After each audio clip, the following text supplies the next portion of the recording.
Welcome back this fine day to my garage as I do some work I've been putting off for about 2 years on my wife's van.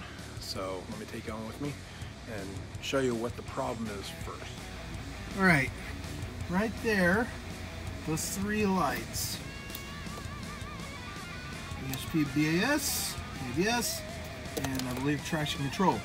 Those three lights have been on for almost 2 years, and hopefully I'm going to take care of them today. So the ESP BAS is the electronic stability program and brake assist system. ABS is ABS, right? Analog braking system, and the traction control on the other side is there as well. These three systems work together, and I will show you why, in my case, these lights are on. Let's go ahead and take a look now. Okay, so here I am under the back driver's side of this vehicle, and you'll notice, let's see if I can get my light, it's kind of difficult. Right here is the vehicle speed sensor cable. And what happens is it plugs in down here on the other side. You can see right there. That goes into the actual wheel hub, the wheel bearing assembly. And that's where the speed sensor is. The wire goes up and around and then down across and plugs in out in the middle there.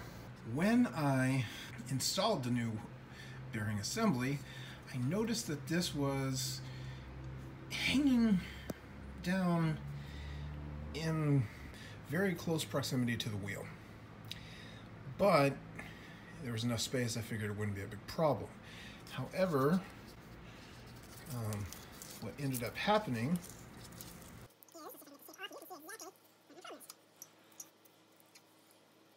my failure can be a learning experience for you. There we go.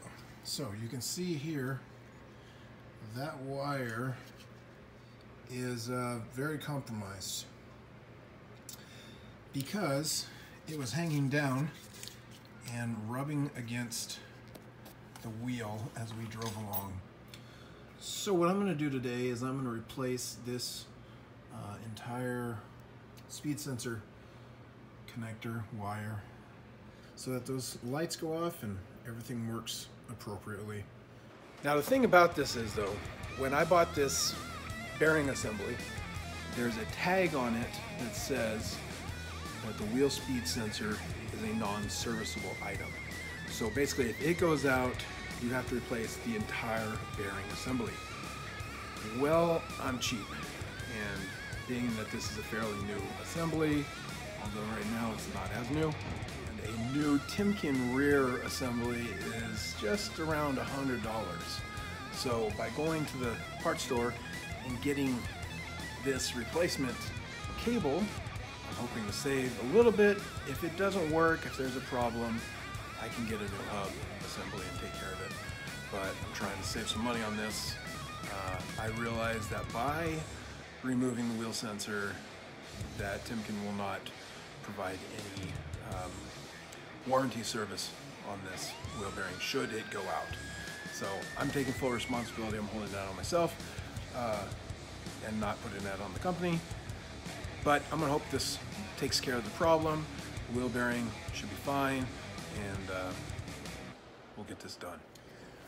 I decided to do a full video on this because the process of what I'm going to do is basically the exact same process you would do to replace the wheel hub on Dodge Caravan, Grand Caravan, Chrysler Town & Country, also the Volkswagen van that's the same vehicle here.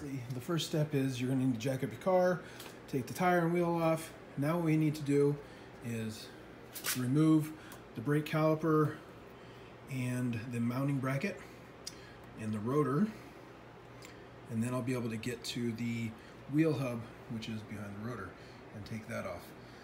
The brake caliper is pretty straightforward.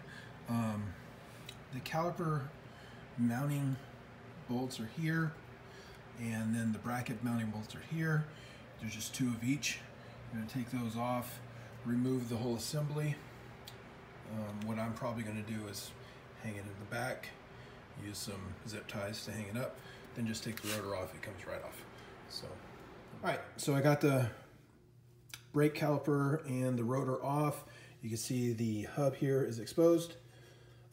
Quick tip, when you are trying to remove the caliper mounting bracket bolts, you may need a breaker bar to take care of that, because they tend to get stuck pretty easily and be pretty difficult to take off. So anyway, that's that. You can see the speed sensor right here. So at this point, if I was changing the hubs, there are 4 bolts.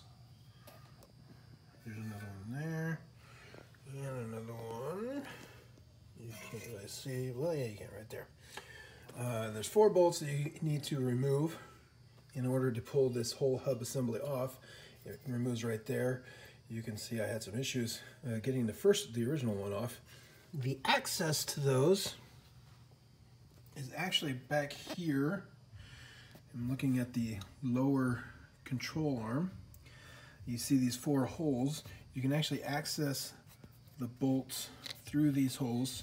I don't remember exactly what size they are. I think it's 15 or 17 millimeter. Can't remember exactly.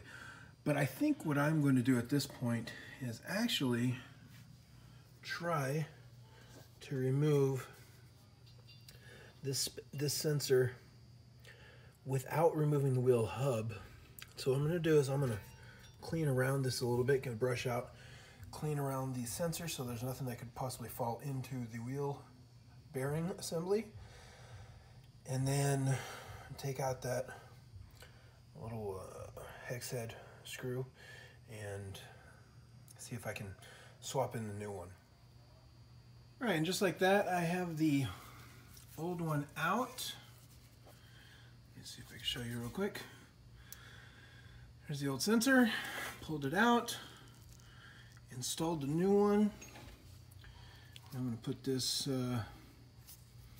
hex head screw in there, tighten it down snug, not a lot, and then go ahead and work on the connector, making sure to keep the wire away from where it may rub against the wheel or anything else. Okay, just another quick tip before I put everything back together here. If you are actually replacing the hub assembly here, like I said, these can be very difficult to remove after some time. They tend to rust onto the knuckle here. So one helpful thing that I've been told, and I believe I did it when I installed this one, hopefully, is put some anti-seize between the hub assembly here and the knuckle and the backing plate, so that when the time comes for you to remove this, it'll be able to come off much easier. Or when the time comes for the next person to remove it, it'll be much easier. Yeah, so that's just a quick tip for when you actually do need to remove the entire assembly. Again, there's 4 bolts back here. They're actually fairly easy to get to. If you have an extension and a long socket, you should be able to get in there fairly easy. I usually do. The bottom one's a little bit farther, so you need quite a longer extension there. I usually have a long extension that I go out behind the coil there, which makes it easier to remove the bolt. And that is as much as I can think of at this moment. Like I said, I'm going to put the brakes back on and get everything together and move underneath it. Also, one more quick thing. These caliper mounting bracket bolts need to be torqued down. On the rear of this, you want to check on your service manual what the torque specs are for these things. For the rear of this Grand Caravan, these are 74 foot-pounds, and the guide pins, I believe, are 26 foot-pounds. So you don't need to over tighten these. These are going to be pretty tight. So make sure you have a good torque wrench. As such here, this has served me quite well. And take care of making sure these are tightened to torque. So first thing I'm going to do is make sure this is removed from all these attachments here. And there it is. And then get over here to the connector. I'm going to remove it from the hard line. I'm not going to be able to do this one-handed, but basically I'm going to remove this connection and then plug in the new one, follow it through, make sure it's connected to everything else that I just removed, tucked away nicely, and then should be good. After much cussing and chipping of the connector, so on and so forth, finally got the old connector removed, the new connector's on. Now all I gotta do is put the wheel back on, lower this, and start her up and make sure that those lights will be going off. That's the goal. Then we move on to the next problem. Okay, here we go, moment of truth. We'll see what happens with these lights as I start this up. See if anything goes off. It might take some time. I may have to drive it around the block in order for those to go away.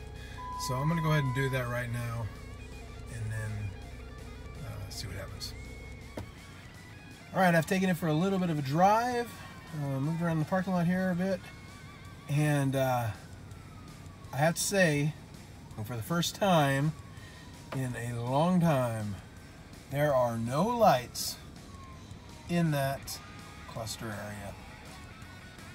So I would say that is a successful repair. So if you have those lights on your dash, the ESP/BS, the ABS light, the traction control light, if those are on your instrument cluster, I would recommend looking at the cable for that wheel speed sensor and the connection, making sure it's all good underneath the van.